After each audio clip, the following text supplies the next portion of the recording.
আপনি তো ভালোই কাটতে পারেন, তো বলতেছিলেন যে কাটতে পারি না আমি। আমার তোর লোক সবই পারবে। রান্না বাড়া করছেন সকালে?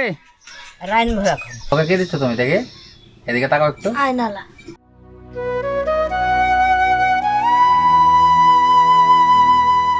ত্যাগের মহিমায় উদ্ভাসিত হয়ে পুরো দেশ যখন ঈদের আনন্দ ভাগাভাগি করছে, তখন আমি যাই পদ্মার বিচ্ছিন্ন জনপদ খানপুরে। ত্যাগ ও আনন্দের সংমিশ্রণে কেমন কাটল খানপুরের ঈদ, তার বিস্তারিত চিত্র নিয়ে সাজানো হয়েছে আজকের ভিডিও। সূর্য ওঠার আগেই আমি রওনা হই নদীর দিকে। নদীর পাড়ে পৌঁছাতেই দেখি লালন ভাই নৌকা নিয়ে আসছেন আমাকে নিতে। ওয়ালাইকুম আসসালাম, ঈদ মোবারক। সকালে রওনা হব, তো কিভাবে যাব, যেহেতু এখানে ঈদের দিনে কোনো নৌকা চলে না। তো লালন ভাইকে বলেছিলাম যে ভাই আপনি একটু কষ্ট করে নিয়ে যান। তো লালন ভাই আসছে ওই পাশ থেকে আমাকে নিতে, এবং লালন ভাইয়ের সাথে আমি ওই পাশে যাচ্ছি। লালন ভাই, কষ্ট দিয়ে দিলাম নাকি আজকে? আপনি আমাদের এলাকায় ঈদ করবেন, এটা তো আমাদের খুশির খবর। কষ্ট দিয়ে দিলাম না? ঈদের সকালে লালন ভাই আমাকে দিলেন নতুন এক এক্সপিরিয়েন্স। নৌকার হালে বসিয়ে দিলেন আমাকে। এই প্রথমবার আমি নিজে নৌকা চালিয়ে যাচ্ছি খানপুরে।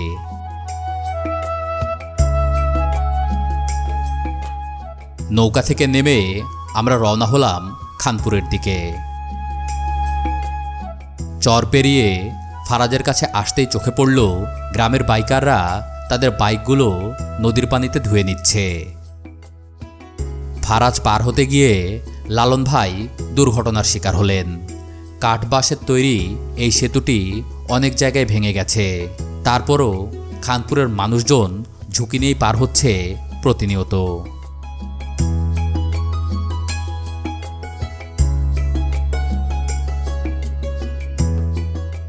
গ্রামের রাস্তা ধরে আমরা চললাম আজিজুল ভাইয়ের বাড়ির দিকে।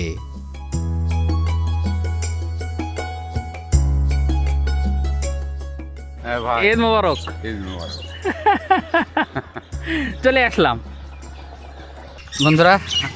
আজিজুল ভাইয়ের বাড়িতে আসতে আসতেই এই রাস্তার মধ্যে আজিজুল ভাইকে পেয়ে গেলাম। আর আজিজুল ভাই কি পান খেতে গেছিলেন না?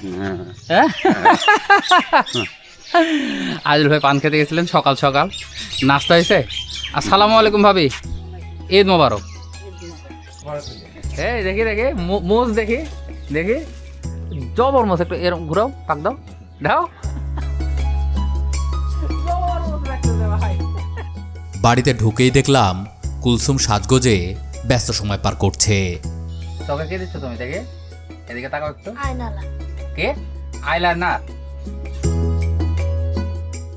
আজিজুল ভাই গোসল করে আসলে ভাবি আমাদের খেতে দিলেন। খাওয়া শেষ করে আমরা চললাম ঈদের নামাজ আদায় করতে। সকলে বলি আলহামদুলিল্লাহ। আল্লাহু আকবার। আসসালামু আলাইকুম ওয়া রাহমাতুল্লাহ। নামাজ শেষে এলাকার বিভিন্ন সমস্যা নিয়ে কথা বললেন এই এলাকার মেম্বার প্রমিজ ভাই। তার বক্তব্যেই জানলাম মায়াঘেরা এই খানপুরে পড়েছে নেশার ভয়াল থাবা। যুব সমাজের এক অংশ নেশায় আসক্ত হয়েছে, আর দিন দিন সেটার পরিমাণ বেড়েই চলেছে। চেষ্টা করব নেশাগ্রস্তকে দূর করা, নেশাকে দূর করা, নেশা বিক্রি করা দূর করা, কেনা দূর করা, নেশা খাওয়া দূর করা।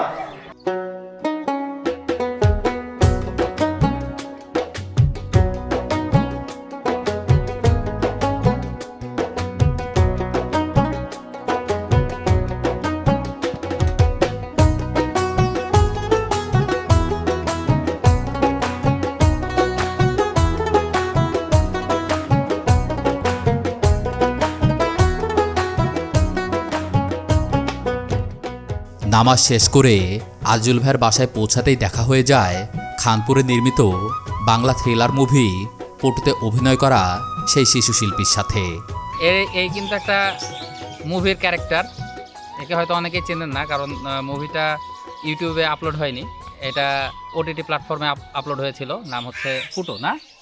হ্যাঁ, তো অভিনয় করতে করতে আমাদের হিরো, হ্যাঁ, হিরোর চেহারা মেহারা সব ডাউন হয়ে গেছে, হ্যাঁ মার খেয়ে গেছে, একটু শুকায় গেছে আর কি।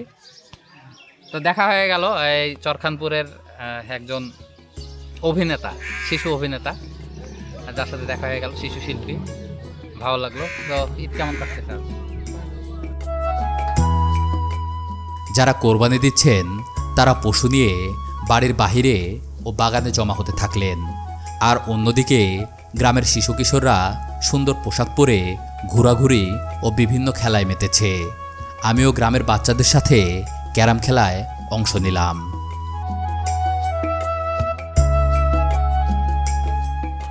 গ্রামের রাস্তা ধরে হাঁটতে গিয়ে আজিজুল ভাই আমাকে দেখালেন কোথায় ছিল তার পৈতৃক ভিটা। হ্যাঁ, তার ওই কমা ছিল আমার ভিটে।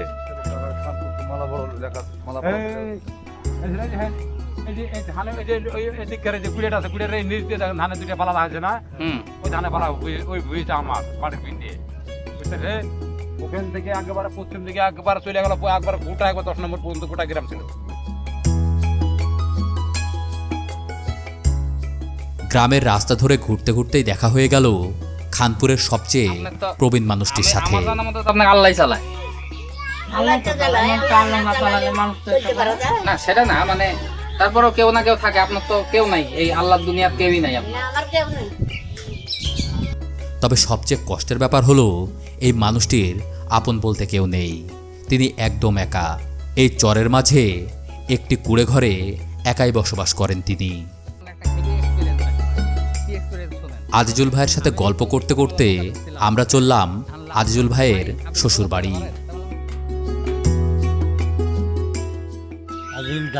জামাই, এই দেখে জামাই শ্বশুর একবার দাঁড়ান তো, দেখে দাঁড়ান।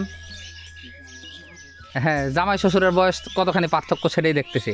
বন্ধুরা আপনারা দেখেন, জামাই শ্বশুর দুইজনকে এক কাতারে দাঁড় করাইছি আজকে, আর দুইজনই চরের মানুষ, চরে বেড়ে ওঠা। আজিজুল ভাই যুদ্ধ করে যাচ্ছেন, আর আজিজুল ভাইয়ের শ্বশুর তিনি যুদ্ধের দ্বার প্রান্তে নাকি? এখনও যুদ্ধ চালুই আছে, এখনও যুদ্ধ চালাই যাচ্ছেন নাকি? রান্নাবাড়া করছেন সকালে? রাইনবো এখন। এখন রাঁধবেন? এখন রাঁধেননি? এখন রাঁধবে, এখন আমরা এসেছি, এখন পরে রাঁধবে বলে। গ্রামে সাধারণত একটি মাঠে সবাই কোরবানি করে, কিন্তু খানপুরে সবাই কোরবানি করে নিজ নিজ বাসায় আলাদা আলাদাভাবে। এই গ্রামের বেশিরভাগ মানুষ ছাগল বা ভেড়া কোরবানি দেন, কারণ তারা নিজেরাই লালন পালন করে সেই পশুকেই নিজ হাতে কোরবানি করেন। ঈদের আনন্দই থাকে ছোট বয়সে। এই গ্রামেও তার ব্যতিক্রম হয়নি। ঈদ পালন হচ্ছে? হ্যাঁ, ভুবুজেলা বাজায় ঈদ পালন নাকি?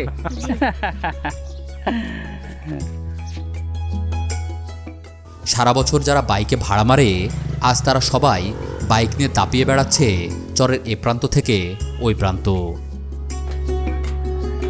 তাই না? আজকে আসলো। আসসালামু আলাইকুম কাকা। গ্রামের রাস্তা ধরে আমরা চলে এসেছি লালন ভাইয়ের বাড়িতে। তারা দুই ভাই এক জায়গায় কোরবানি করেছেন। লালন ভাইয়ের বাসায় আসছি। লালন ভাই কোরবানি দিয়েছেন এবং খাসি অলরেডি তিনি ঝুরে ফেলেছেন এবং বলছেন যে সে হচ্ছে সুপার ফাস্ট লোক। হ্যাঁ, তো যার কারণে তারটা খুব তাড়াতাড়ি হয়ে গেছে।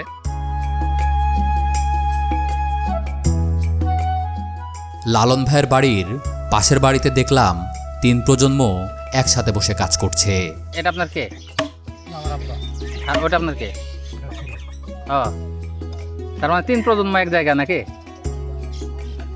পাশের বাড়ি থেকে ঘুরে আসতেই দেখি আজিজুল ভাই বসে পড়েছেন লালন ভাইকে সাহায্য করতে।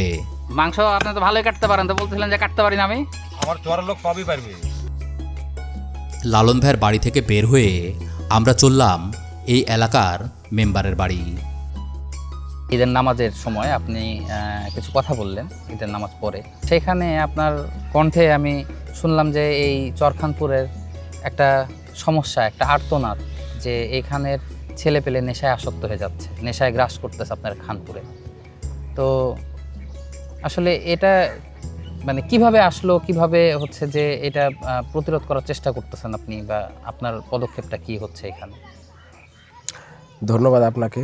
আপনি আজকের ঈদের দিনে এই দিনে তো স্বাভাবিকভাবেই কেউ বাড়ির বাইরে থাকে না, কিন্তু আপনি এত কষ্ট করে আসছেন আমাদের এখানে, আসার পর এত কিছু তুলে ধরছেন ঈদের জামাত সহ।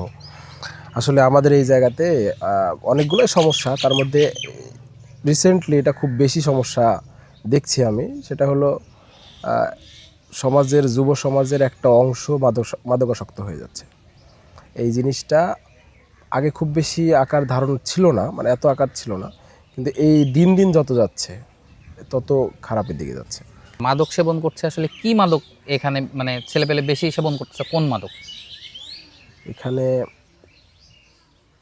এর মধ্যে আছে গাঁজা, তারপরে যে ট্যাফেন্টা যেটা বলছে একটা, এই ট্যাফেন্টার বিষয়টা কি, ট্যাফেন্টার বিষয়টা দিন দিন মানে অ্যাভেলেবল বেশি হওয়াতে এবং দাম কম হওয়াতে আচ্ছা, আপনার প্রত্যেকটা মহল্লাতে, শহরেও প্রত্যেকটা জায়গাতে মহল্লায় মহল্লায় এগুলা বিস্তৃতি লাভ করছে। আর আমাদের এখানে কম ছিল, কিন্তু ধীরে ধীরে ধীরে ধীরে এটা আমাদের এখানেও বাড়ছে। তো অন্যান্য জায়গাতে যেমন বিভিন্ন প্রশাসন আছে, পুলিশ আছে, হ্যাঁ, তারা একটা তৎপরতা দেখাতে পারে, কিন্তু আমাদের এই জায়গা থেকে আমাদের থানা প্রায় দুর্গম এলাকায়, প্রায় 3.5 কিলোমিটার পর শহর থেকে আবার প্রায় 5-6 কিলোমিটার দূরে থানা, মানে এখান থেকে সাহেববাজার থেকে আবার কাটাখালীর পর প্রায় বেলপুকুরের কাছাকাছি, এরকম জায়গা আমাদের কাটাখালী থানা। এ হওয়াতে আমাদের এখানে আইনি তৎপরতাগুলো একটু কম, দিনকে দিন এই জন্যই বাড়ছে। আচ্ছা, তার মানে আপনি আজকে দেখলাম যে ওইখানে বলে দিলেন যে মানে 15 দিনের সময় দিলেন আপনি সবাইকে, মানে সুপথে ফেরত আসার। জি জি, আর যদি না হয় সেক্ষেত্রে কড়া ব্যবস্থা নেবেন, এরকম চিন্তা ভাবনা। প্রত্যেককে আসলে সুযোগ দেওয়া উচিত, আমি মনে করি প্রত্যেককে সুযোগ দেওয়া উচিত। ভুল পথে তারা আছে, তারা যদি শুধরে যায়, আমরা তো মূলত চাই তারা ফিরে আসুক। কথার মাঝেই লালন ভাই আমাদের খাবার জন্য ডাকতে আসলেন। আজ আমার দাওয়াত লালন ভাইয়ের বাড়িতে। খাবার মাঝেই জানলাম লালন ভাই আর মেম্বার ছোটবেলার বন্ধু। তারা একসাথেই পড়াশোনা করেছে ক্লাস 5 পর্যন্ত। বন্ধুরা, ঈদের দিন চরখানপুরে এসে লালন ভাই দাওয়াত করলেন তার বাড়িতে খাবার জন্য।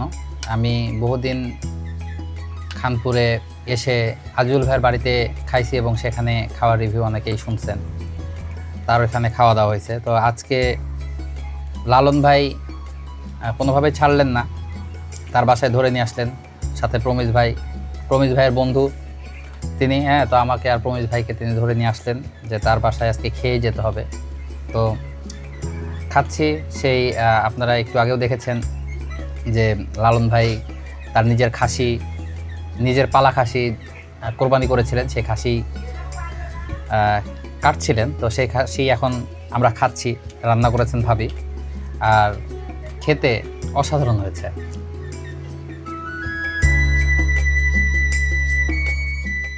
খাওয়া শেষ হলে আমি যাই আজিজুল ভাইয়ের বাড়িতে বিদায় নিতে। আজিজুল ভাইয়ের বাড়ি থেকে বিদায় নিয়ে বের হলাম।